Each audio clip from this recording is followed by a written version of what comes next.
ការនៃប្រទេសបេរូបានចេញដោយការចាប់ខ្លួនអន្តរជាតិសម្រាប់អតីតនាយករដ្ឋមន្ត្រីក្រោមការចោទប្រកាន់ពាក់ព័ន្ធទៅនឹងការធ្វើអរដ្ឋប្រហារនាថ្ងៃសុក្រទី21ខែវិច្ឆិកាតុលាការនៃប្រទេសបេរូបានចេញដោយការចាប់ខ្លួនអន្តរជាតិសម្រាប់អតីតនាយករដ្ឋមន្ត្រីលោកស្រី Beatriz Chavez ដែលបានរត់ទៅច្រកកោនក្នុងស្ថានទូតមិចស៊ិកក្នុងរដ្ឋធានីលីម៉ាល់ស្របពេលកំពុងរងចាំការជំនុំជម្រះក្តីជុំវិញការជាប់ពាក់ព័ន្ធទៅនឹងការប៉ុនប៉ងធ្វើអរដ្ឋប្រហារកាលពីឆ្នាំ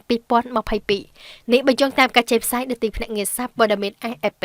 លោកស្រី Chavez វ័យ36ឆ្នាំគឺជានាយករដ្ឋមន្ត្រីក្រោមប្រធានាធិបតីលោក Pedro Castillo ដែលត្រូវបានទម្លាក់ចេញពីអំណាចកាលពីចុងឆ្នាំ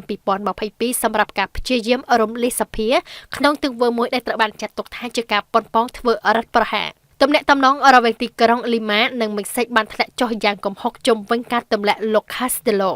កាលពីខែធ្នូឆ្នាំ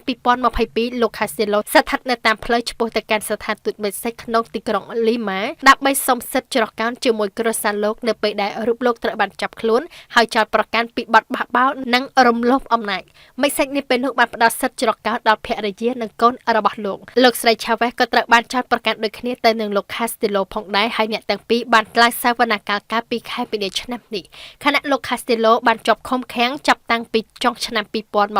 មកលោកស្រី Chavez ត្រូវបានដោះលែងឲ្យស្ថិតនៅក្រៅឃុំស្រាប់តែមកដល់នៅក្នុងខែវិច្ឆិកានេះលោកស្រីក៏បានឆ្លៀតឱកាសទៅច្រកកោននៅក្នុងស្ថានទូតមិចស៊ិកដោយសារតែរឿងនេះបេរូបានសម្រេចកាត់ផ្តាច់ទំនាក់ទំនងការទូតជាមួយមិចស៊ិកដោយនិយាយថាការផ្ដល់សិទ្ធិច្រកកោនដល់លោកស្រី Chavez គឺស្មើនឹងការជ្រៀតជ្រែកកិច្ចការផ្ទៃក្នុងរបស់ខ្លួនហើយប្រទេសទាំងពីរបានកោះហៅឯកអគ្គរដ្ឋទូតរៀងៗខ្លួនត្រឡប់ទៅវិញក៏បញ្ជាក់ថាក្រុមរដ្ឋអាជ្ញាបេរូកំពុងព្យាយាមស្វែងរកការផ្តន្ទាទោសពន្ធនាគារ34ឆ្នាំសម្រាប់លោក Castillo រយៈពេល25ឆ្នាំសម្រាប់លោកស្រី Chavez សម្រាប់ការចូលរួមក្នុងផែនការរបស់លោក Castillo